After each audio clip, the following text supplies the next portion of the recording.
We're excited to now welcome former US Special Envoy for Iran, Mr. Brian Hook, in conversation with NUFDI Policy Director Kamran Khansarinia.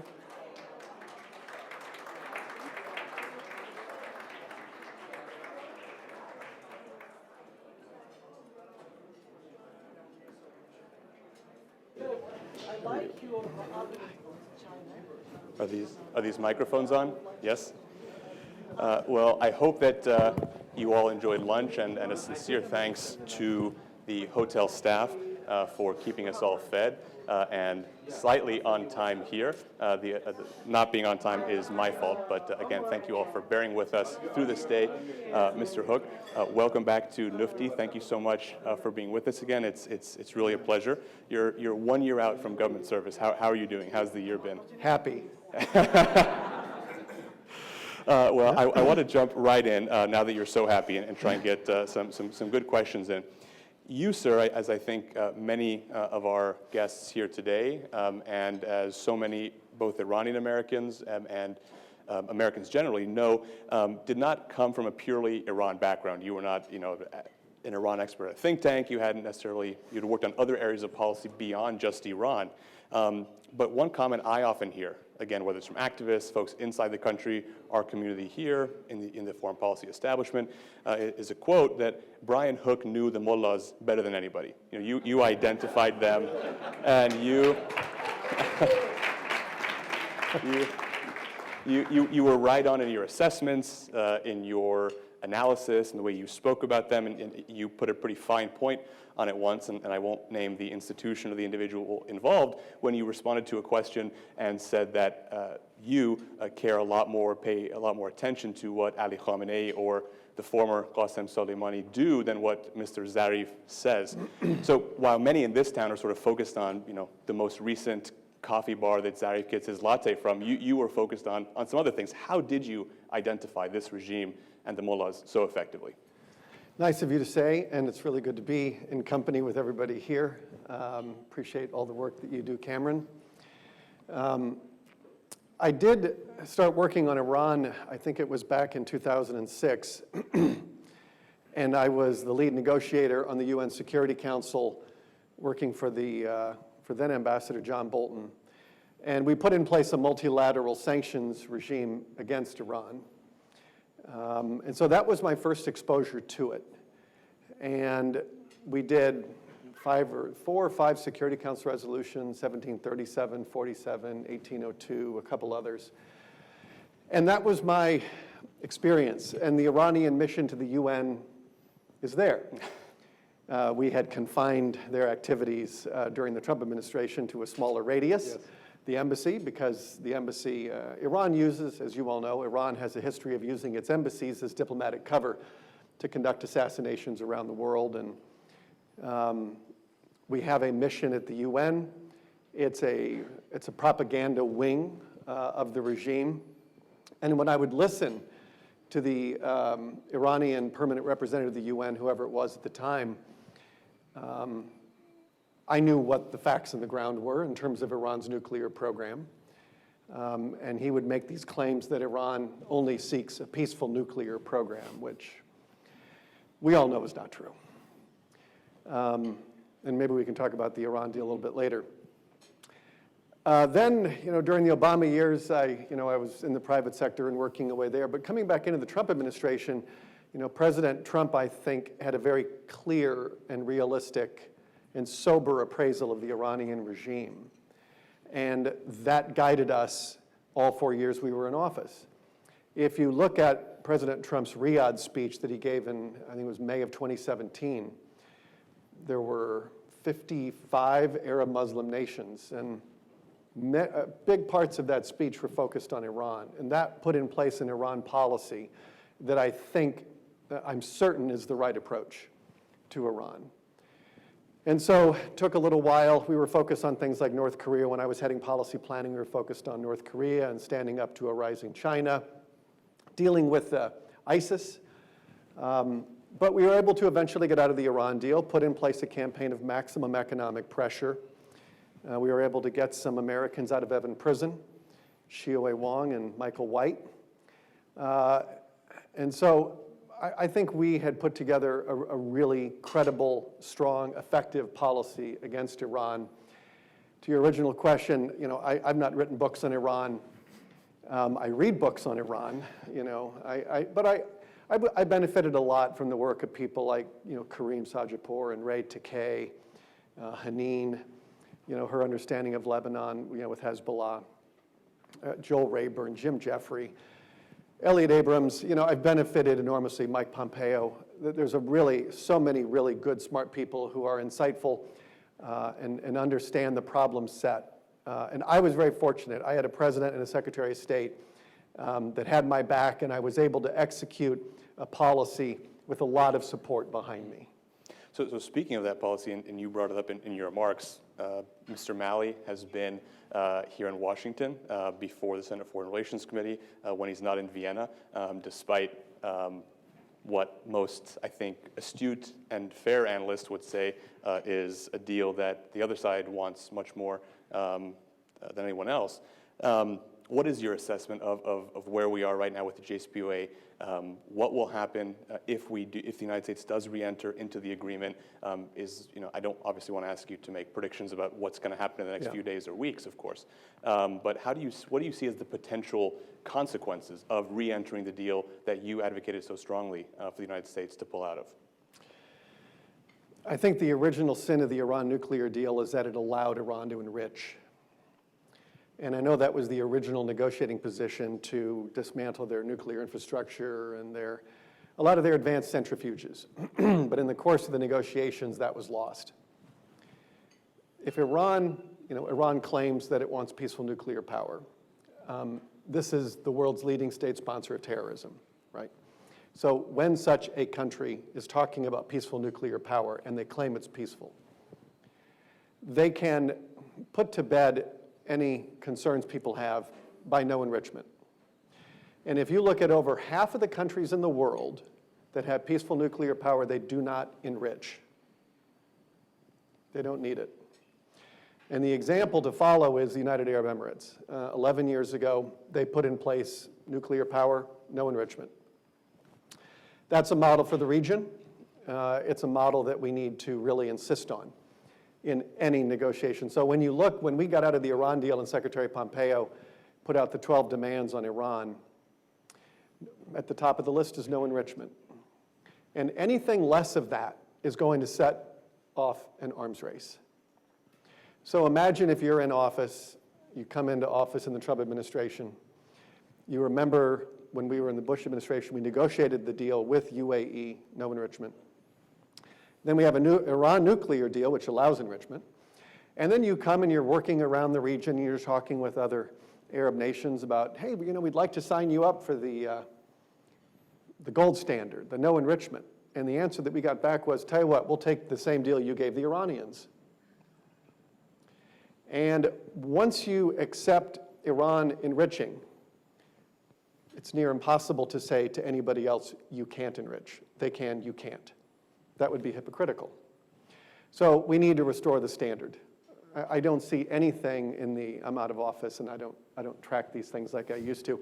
I don't see anything in the current talks in Vienna about restoring it. We should not be defeatist or fatalist about the need to do this. We shouldn't negotiate with ourselves and talk ourselves out of it. We should not be resigned to Iran as a nuclear threshold state. It will change the balance of power in the Middle East profoundly. And so my view on it, the Iranian regime obviously would like to have enrichment. They're at 60%.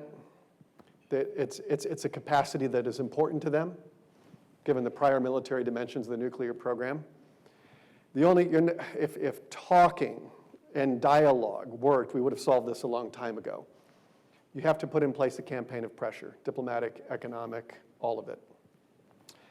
And my view is, yes, the regime would like to have a nuclear program, but it's like in chess. You're not going to surrender your king to protect your queen.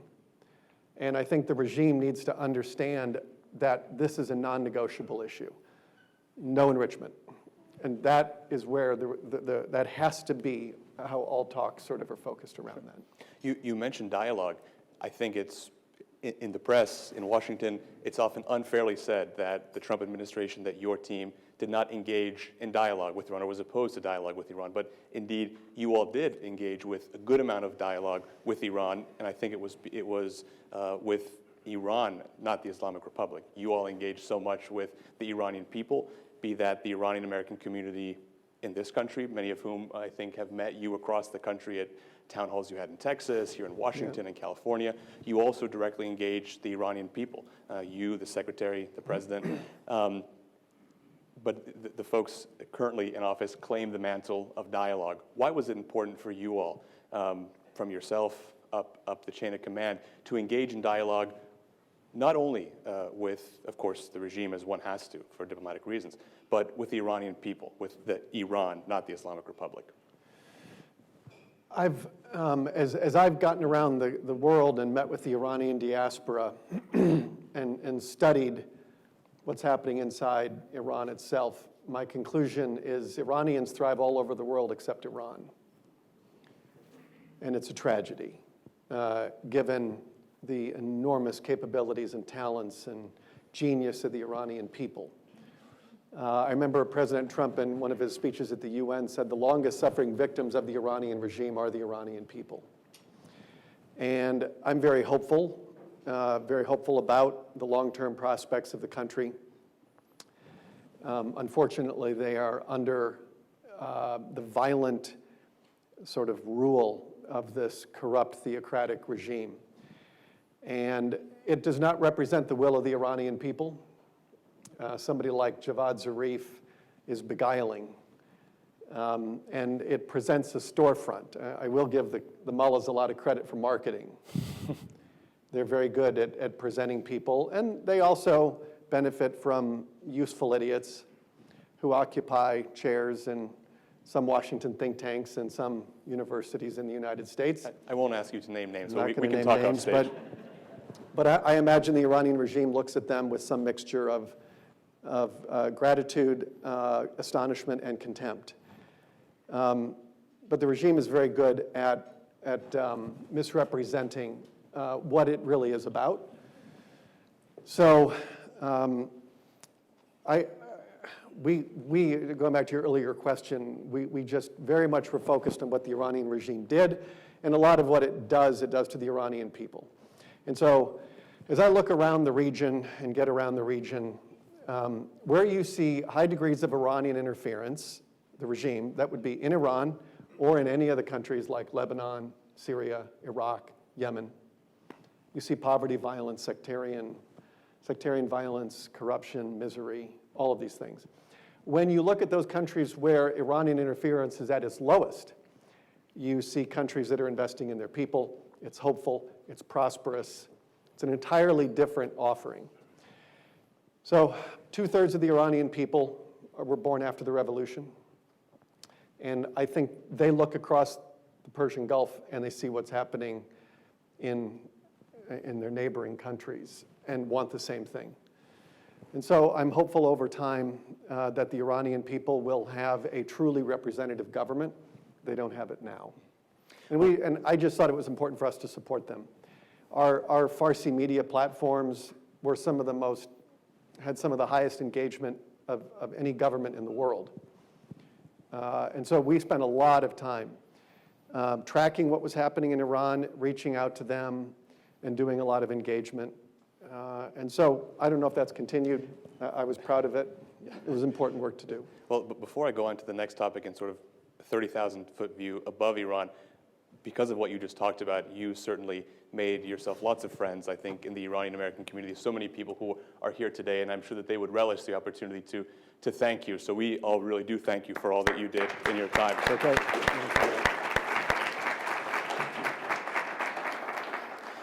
But as I say, and I want to come back to what you referenced as the progress that we're seeing across the Persian Gulf, because you played a critical role in establishing a lot of that, and I'll come back to that in a moment. But you speak of American values and the importance of speaking to oppressed people.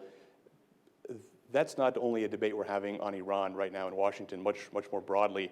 There is a piece written recently in an outlet which I will not cite, such that I don't sully NUFDI's name here on the stage, talking about how not only should we not challenge or push back on Putin's aggression that we see right now in Ukraine, but even personally to me shocking that we should really not push back that much on China's aggression, or I should say the Chinese Communist Party's aggression. And so we have this rising debate on, I think, what is sort of colloquially called isolationism versus intervention, and how active the United States should be in securing our interests, standing up for our values. How do you see that debate shaking out? You've been out of government for 1 year, and I think it's only intensified since you've left office. What's your sense of how this debate's going and where we're headed as a country, foreign policy-wise? You know, I served in the Bush 41 White House, Bush 43 White House, and I served in the Trump administration, and I feel like I've seen all facets of American foreign policy, over the last many decades. America, from the time of its founding, has always been an interesting mix of ideals and interests. And it changes, the balance changes over time. And, we've had periods of Wilsonian idealism, but we've also had periods of sort of, I would say, more of a focus on interests. There was a period where I think coming out of the Cold War, this unipolar moment, a period of kind of being overextended. We then had a period of, I would say, retrenchment and kind of an inward focus. And then maybe it was natural when President Trump came into office that the pendulum was going to come back to something in the middle. I believe very strongly in the durability of American institutions and the American people who, through their representatives, try to get the balance of ideals and interests right. We're having a debate now, at least within the Republican Party, that we haven't had in a long time since like Taft and Eisenhower. And it's good to have this debate. I happen to believe that, the way that President Trump articulated his foreign policy as a principled realism, I think matches the moment. And when I look at our success in the Middle East, defeating ISIS, really weakening the Iranian regime, 4 peace treaties between Arab and Israel, putting out a credible and good faith proposal on peace between the Israelis and the Palestinians. There's a long list there that I could keep going, but I thought that we finally kind of cracked the code in the Middle East, standing with our friends, standing up to our enemies, always having the credible threat of military force as a deterrent. It's important that we not lose deterrence. You can lose deterrence very quickly. Building up deterrence takes a little while, but you can lose it very quickly. And so I thought we put in place a good foreign policy of principled realism. I think that seems to be where the American people largely are. And I think we've got a good record to back up that kind of approach. The word you use, deterrence, it seems to me that that's sort of lost on many people, be they in the foreign policy establishment, the people, as you said, often sit on chairs like these, on stages like these. The notion that a strong American deterrence, the notion that America would use force if necessary, is actually a more effective way of staging off military conflict, staging off war, than the appeasement that some others would offer. Can you explain that and how that works? And first of all, do you believe it? Well, there is a seeming paradox to some that Reagan's notion of peace through strength. This is a paradox to some, or a contradiction maybe to some. But I think to others, it is kind of how the world works. Maybe that's a more realistic approach. But my experience in foreign policy is that timidity invites aggression. That certainly is the case with the Iranian regime. They don't respect concessions. They don't respect weakness. American diplomats sometimes engage in this, it's called like mirroring, where when they sit across the table from somebody, they're looking in the mirror. And they're thinking, oh, well, I think win-win. They're thinking win-win. But often when the other side says, you know, win-win, it means 2 wins for them and, you know, no win for us. The Iranian regime, President Trump used to say this, they've never won a war and never lost a negotiation. They're very good at getting the kind of deal that I think meets their national objectives. You know, as a diplomat, it really helps to, when we're talking about matters affecting national security, it is important as a diplomat to always have a very strong Department of Defense that is willing, if necessary, as a sort of last resort, to advance our national security objectives. And if you don't have that, it tends to be dialogue and engagement that doesn't really have any force behind it. So I was very fortunate, you know, to serve when I did, because we did make very clear that we were not going to allow Iran to expand in the way that it had. I think Iran used the Iran nuclear deal to expand its operations. You know, when we were in office, look, historically since the early 80s, the Iranian regime has funded 70% of Hezbollah's budget. By going after Hezbollah's banker, that means less money for Hezbollah. And prior to Al-Qaeda, no terrorist entity had killed more Americans than Hezbollah. That number, we took that down to 20%. We took it from 70 to 20%. And I think that number, there's still some residual benefit from this, from our sanctions policy.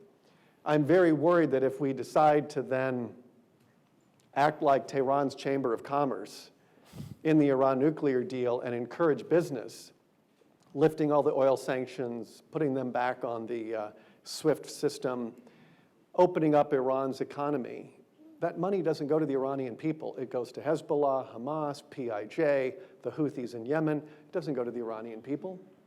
That's why they're the leading state sponsor of terrorism. And so I'm not a big fan of these economic benefits. We saw during the Iran nuclear deal that they used the sanctions relief to fund its expansion. And Iran, the Iranian regime, I think, is the last revolutionary regime on earth. And it's still revolutionary. It has a global ambition. And so we need to be realistic about that. And if you want to get serious about it, you have to go after the money. Demarches aren't going to do it. You mentioned again the distinction between the Iranian people and the Iranian regime, and I think what you all realized and so effectively implemented was the idea that released money in the form of sanctions relief goes, exactly as you say, to the Islamic Republic, IRGC, PIJ, Houthis, et cetera, and does not get to the Iranian people. A few months ago, we had the pleasure at NUFDI of having a conversation with Secretary Pompeo, and one of the topics we discussed with him, and I'd be interested in seeing your view, sir, is had there been more time in your administration, or should we have the pleasure of having you as another one of our government servants down the road, not making any predictions or anything, or asking you to make any predictions.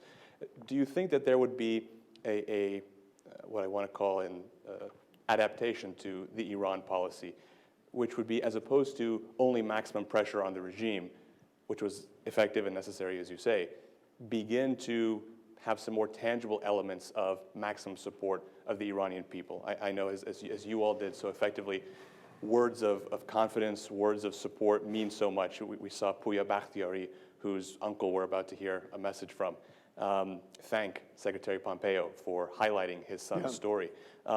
That all means quite a lot, and moral support from the United States, of course, means so much, as you well know. Do you think that down the road we could see expansions of Iran policy beyond just the nuclear aspect and have some more perhaps tangible ways of whether it's supporting human rights, democracy, and engaging more tangibly the Iranian people?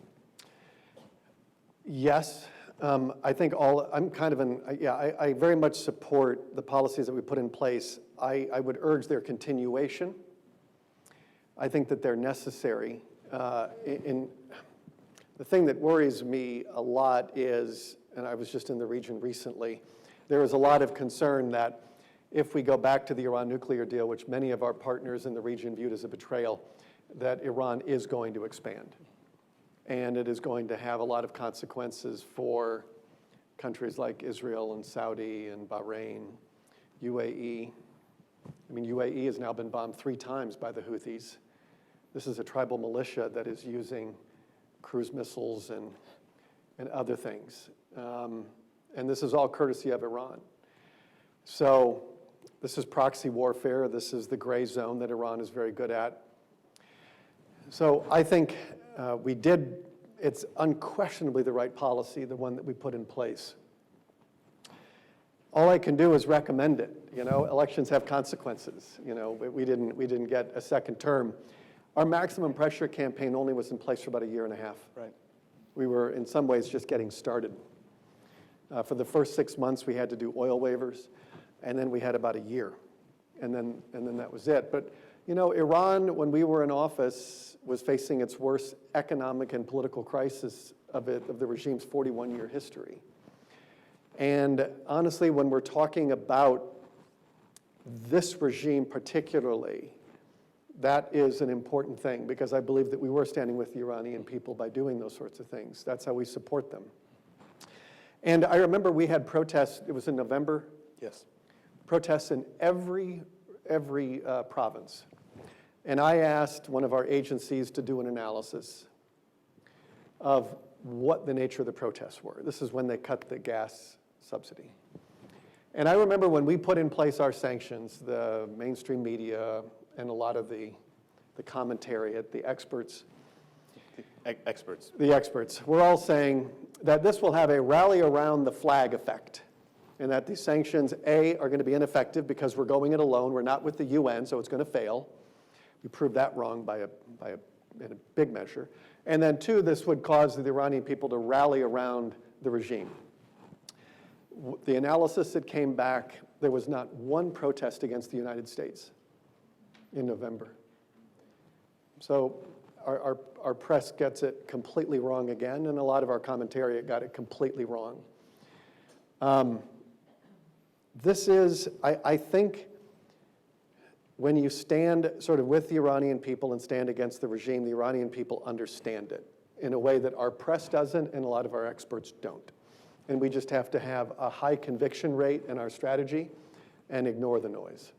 Indeed, our last panel today is on the media and what do they get wrong about Iran and the Everything. Islamic Republic. Yeah. I'll shorten the panel. It's everything. I don't pay any attention to it. As best you should. That's why you look so fresh and excited to be here today. I ignored it when I was in office, and yep. Well, you mentioned rally around the flag, and I just think it's worth noting, as you say, there were no sanctions.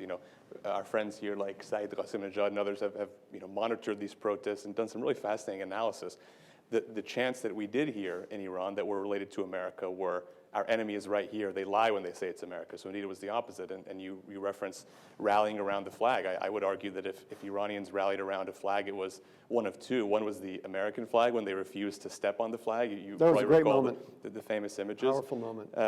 And also around Iran's sort of real lion and sun flag. So that, I think, as you say, was entirely misproven. We're short on time, and you've been already incredibly generous. But I want to ask you one final question.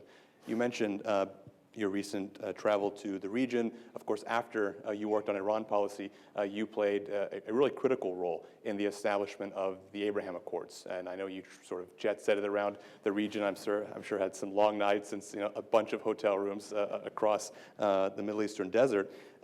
In your travels then and also now, what is your sense of how America's Arab allies in the Persian Gulf and in the broader region, how Israel, how our friends in that region might view a future Iran, an Iran that were not, as I think many Iranians would call it, occupied by the Islamic Republic, but a secular, democratic, a normal Iran.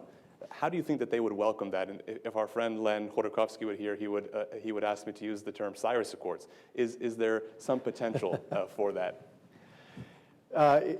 So on a couple of thoughts on that. First, let me give credit on the Abraham Accords. That was the work of Jared Kushner and Youssef Al-Otaiba, and so they deserve all the credit for that. I was honored to be a part of the team, and we were, between Jordan and UAE, it was 26 years. That was the interval. And then we did 4 peace agreements in 5 months. I don't know why the momentum stopped. I mean, we had great momentum. We did 2 in North Africa, 2 in the Middle East. There are opportunities in Asia. There are opportunities in Asia. If Sudan, the home of the 3 no's, can find a way, they were the 3rd, so the 3 no's became the 3 yeses. After the '67 war when they all met in Khartoum. So there's a lot of opportunity there to expand membership in the Abraham Accords. This should be a bipartisan issue. This should be a bipartisan issue. Peace between Arabs and Israelis is the Iranian regime's worst nightmare. And what we're seeing in the region is, I remember when I was in the Oval Office after we did the first agreement, and I had said that I think historians will remember these peace agreements as the beginning of the end of the Arab-Israeli conflict. The Palestinian-Israeli conflict is, we put out our best thinking on it. I'll let others, look at the plan and make their own judgment.